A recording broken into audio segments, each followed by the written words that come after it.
Sans Toit et Si C'était Toi, une association d'aide aux sans-abri sur l'aire toulonnaise, voilà, donc, qui a été créée le 18 janvier 2015. J'ai 45 ans, je suis maman de 3 petites filles et donc je suis originaire des Vosges à Épinal. Voilà, j'habite à Hyères dans le Var depuis à peu près une vingtaine d'années.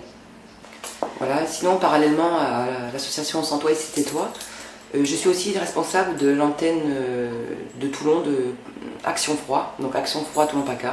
Voilà, Action Froid, c'est une association parisienne qui a été créée il y a à peu près 4 ans par Laurent Lézat à Paris. Rapidement, il a ouvert des antennes dans toute la France, donc il y a 22 antennes dans la France entière, donc dans les plus grandes villes. Et donc Toulon maintenant a son antenne Action Froid. Bon, nous on fait tous les événements, tout ce qui est fait aux deux noms. Vous pourrez remarquer que lors des maraudes, nous avons des gilets roses, Sans Toi et Si C'était Toi, et les gilets bleus, Action Froid. Et donc c'est bien, comme ça les garçons sont contents, parce que les gilets roses, ils n'aimaient pas du tout. Et vous avez quelle formation à la base ? Alors moi je suis secrétaire trilingue de métier. Bon, j'ai un cursus professionnel plutôt atypique en fait. J'ai commencé donc par un BTS de secrétariat trilingue. J'ai fait beaucoup de choses. Après j'ai fait beaucoup de formations et de diplômes par correspondance. J'ai profité en fait des périodes d'arrêt de maternité. J'ai eu un CAP petite enfance, j'ai travaillé avec les enfants. J'ai aussi un CAP, un bac pro cuisine. J'ai un diplôme aussi d'assistante dentaire. J'ai fait plein de choses, j'ai vendu du pain bio sur les marchés. Et là, dernièrement, maintenant, je suis agent de sécurité. Donc l'idée de l'association, c'est tout bête en fait. C'est parti après une saison en cuisine. Il y a eu juste à la sortie de l'été les inondations de la Londe. Et j'étais chez moi devant ma télé, j'avais fini ma saison de cuistot et je m'ennuyais un petit peu. Et j'ai vu ces gens qui étaient dans la boue. Et je me suis dit, bon, je vais pas rester là chez moi, j'ai rien à faire, je vais aller filer un coup de main. Et donc j'ai commencé à créer un groupe Facebook en me disant, je vais rallier un petit peu peut-être les Hierrois pour qu'ils viennent filer la main. Donc j'ai fait un groupe Facebook qui s'appelait Aide aux sinistrés de la Londe. Rapidement, ça a pris de l'ampleur en fait, on m'a beaucoup contacté. Et on a fait des covoiturages, on partait de Hyères pour aller jusqu'à la Londe, avec les raclettes, les bottes à caoutchouc, pour aller nettoyer. Donc ça a duré une bonne quinzaine de jours. Et puis on me contactait souvent pour des dons de meubles, de vêtements pour la maison. Et à la Londe, on n'avait pas vraiment besoin, puisque les gens sont assurés, et puis il y avait ce qu'il fallait.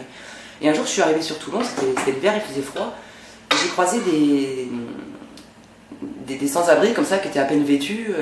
Et là, je me suis dit, mais bon sang, tous ces habits là, qu'on ne sait pas quoi en faire, tous ces trucs, ben c'est là qu'il faut les distribuer. Alors j'ai commencé dans des associations qui étaient déjà existantes sur Toulon. J'ai fait ça quelques mois, et puis finalement, rapidement, m'est venue l'idée de monter mon association parce que j'avais d'autres envies en fait. Voilà. Pour moi, à Toulon on meurt pas de faim. Je pense que le gros problème des gens qui sont dans la rue, c'est la solitude, c'est l'isolement. Voilà, il manque beaucoup de chaleur humaine. C'est pas le tout de donner des sandwichs, mais en fait ce qui est important c'est de le sourire, dire bonjour, écouter. Voilà, c'est le côté humain qui va faire que cette personne va se dire finalement je suis comme tout le monde et allez, je vais m'en sortir ou je vais me bouger. Et les autres associations ne fonctionnent pas de la même façon que la vôtre ? Disons que je pense que c'est par question de temps, de planning. Nous, c'est assez, on va dire, freestyle. On se met pas la pression. Le soir, on part, donc tous les mardis soirs, on va en maraude dans les rues de Toulon. Donc le rendez-vous est au tribunal à 18h30, tous les mardis. On se fait les équipes de bénévoles, donc en général, on est une trentaine, on fait 4 secteurs. Et donc on part comme ça à la rencontre des sans-abri. On n'est pas vraiment tenu par le temps. Bon, on sait toujours quand on commence. Après l'heure de fin, écoutez, ça dépend des circonstances, ça dépend des rencontres. On est tous des bénévoles, donc on est là par plaisir. Au lieu d'être devant la télé le mardi soir, on est là pour donner un peu de notre temps. C'est plus une soirée en fait qu'on va passer avec des amis, parce que maintenant on va dire que c'est des amis depuis plus d'1 an. Donc on prend vraiment le temps. C'est un peu, voilà, on n'est pas tenu par des horaires. Donc nous on essaye, vraiment, c'est ce qui m'importe, c'est vraiment le côté humain. Moi j'aime fêter l'anniversaire d'un sans-abri. J'aime, si j'ai parlé d'une semaine qui me dit j'aime lire tel auteur, et la semaine d'après je viendrai avec un petit bouquin que j'aurais trouvé. C'est vraiment du cas par cas et on essaye de faire des petits cadeaux comme ça pour rendre la vie un peu plus facile et plus sympa. Vous avez une idée du nombre de sans-abri à Toulon ?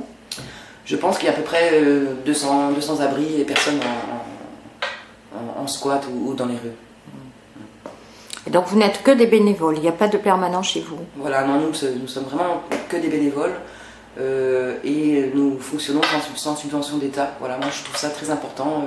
C'est ce qui nous permet une dynamique. En fait, on n'est pas au boulot. Tout le monde est là parce qu'il a envie d'être là. Et tout ce qui est fait, c'est le fruit de notre travail. Tout ce qu'on récupère, on fait des collectes, on va chercher les vêtements chez les gens qui nous contactent.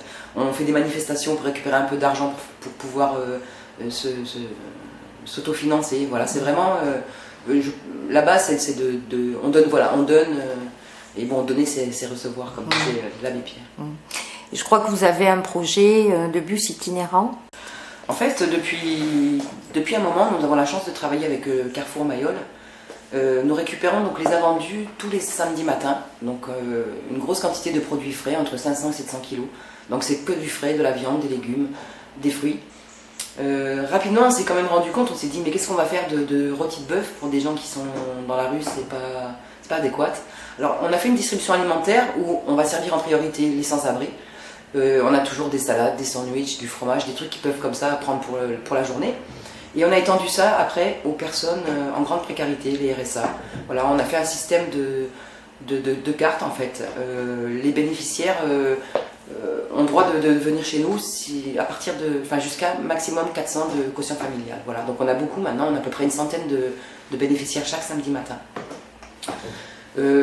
Donc avec tout ça, on s'est dit, bon, au départ, quand on faisait les maraudes, on apportait un peu comme tout le monde des sandwichs, des boîtes pour les sans-abri. Et quand on a eu toute cette viande, on s'est dit, bon, ça va, pour vraiment rester dans notre but d'aider les sans-abri, on va cuisiner, justement, on a la chance d'avoir cette matière première qui est chère. On va cuisiner des plats chauds pour leur amener dans la rue le mardi soir. Bon, on a la chance aussi que je suis cuisinier depuis une quinzaine d'années, donc ça m'a paru assez facile comme projet. Donc on a commencé donc à cuisiner les mardis soirs des plats chauds. Rapidement, on a vu que c'était un peu compliqué. Bon, déjà au niveau des normes de sécurité, d'hygiène, il y a toute une législation qui fait que bon, si vous n'avez pas une cuisine professionnelle, vous n'êtes pas dans les clous. Après, on a réussi à se faire prêter des cuisines par des amis restaurateurs. Mais le projet de food truck est né de là. On s'est dit, bon, ce camion permettrait de pouvoir déjà tout centraliser ce qui a rapport avec la maraude du mardi soir, parce que là, c'est un peu chez tous les bénévoles, un peu sur tous les balcons, un peu dans toutes les voitures. Donc là, ça serait un moyen de tout centraliser. Un moyen aussi de faire un atelier cuisine l'après-midi de la maraude, pour que ça ne soit pas toujours les mêmes personnes qui bossent. Là, on pourrait un petit peu tourner et pouvoir cuisiner au camion. Et le soir, donc partir dans Toulon avec notre camion. Donc on a lancé en mois de juin, donc cette idée est venue au mois de juin, on a lancé une campagne de crowdfunding sur litchi.com. Voilà, on a récupéré un petit peu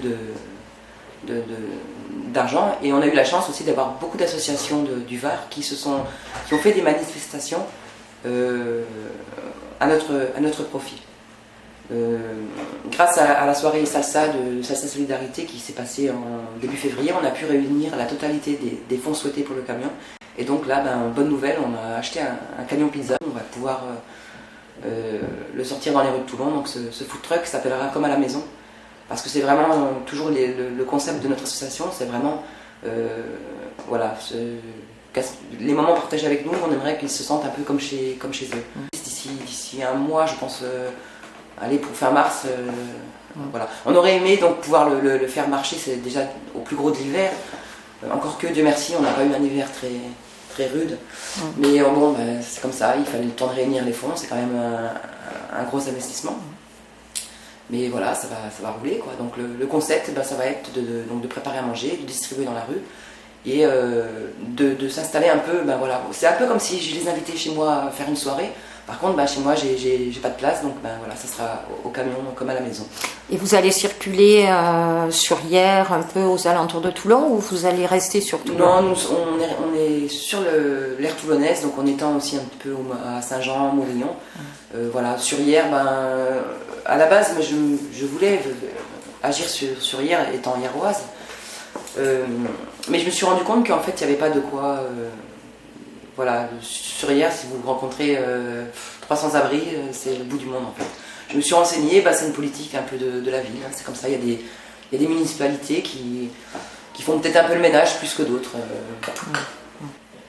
Et cette activité humanitaire, on va dire, vous apporte quoi à vous personnellement?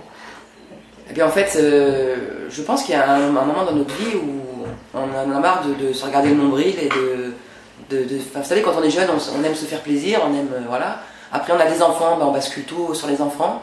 Puis après, on évolue et il y a un moment où finalement, je crois qu'on a fait le tour. Et on se rend compte, en fait, qu'aider les autres, aider les gens qui ont besoin, ben, ça apporte beaucoup plus que je pense de... Voilà. Moi, en m'occupant des autres, finalement, je m'occupe quand même de moi aussi, ça me fait plaisir. J'aime faire plaisir. On est sur le terrain une dizaine d'heures par semaine. Donc, il n'y a pas que moi. Je remercie d'ailleurs tous les bénévoles qui franchement, donnent beaucoup de temps, d'amour et d'énergie pour Sans toi et si c'était toi. Ces quelques mots pour vous présenter notre assaut, qui n'a pas simplement pour but d'offrir un café chaud. Sans toi, et si c'était toi, chacun se passerait bien d'avoir froid, et contrairement à ce que certains croient, on n'a pas toujours le choix. La vie est rarement un long fleuve tranquille. Pour un grand nombre, elle est loin d'être facile. Nous vivons tous dans une société en crise, où la chance n'est pas toujours promise. Car dans ce système aux multiples failles, il n'est pas assuré à chacun d'avoir un travail. Et pouvoir subsister d'une manière autonome n'est pas forcément un acquis pour chaque homme. Il n'y a pas uniquement le problème de l'emploi, car le pire drame est de survivre sans avoir de toit. Et dans ce système où l'argent demeure roi, malheureusement, l'accès au logement n'est même plus un droit. Il suffit de sortir pour voir ce qui se passe dehors, et ainsi comprendre que tous n'ont pas accès au confort. Cependant, il suffirait que chacun fasse un petit effort pour apporter aux plus démunis un simple réconfort. Du jour au lendemain, tout peut arriver. À cette place, n'importe qui pourrait s'y trouver. Nul n'est à l'abri de la précarité, et la seule solution reste la solidarité. Sans toi, et si c'était toi, t'invite à réfléchir et à agir, en te demandant pourquoi les lois laissent des personnes sans toi, sans abri, sans rien. La misère ne devrait pas être une destinée. Chaque humain devrait pouvoir garder sa dignité. Et pour vouloir de cette détresse les extirper, un peu de notre temps, nous devons leur donner. Tous les maraudeurs ont l'intime conviction qu'ils ne font pas juste une bonne action, mais aident à lutter contre les discriminations et souhaitent combattre toute forme d'exclusion. Allez, en route, car maintenant c'est l'heure. Il est temps de partager notre bonne humeur, car notre présence leur apporte de la chaleur, et leur sourire nous procure des moments de bonheur. Ainsi mutuellement, on se réchauffe le cœur.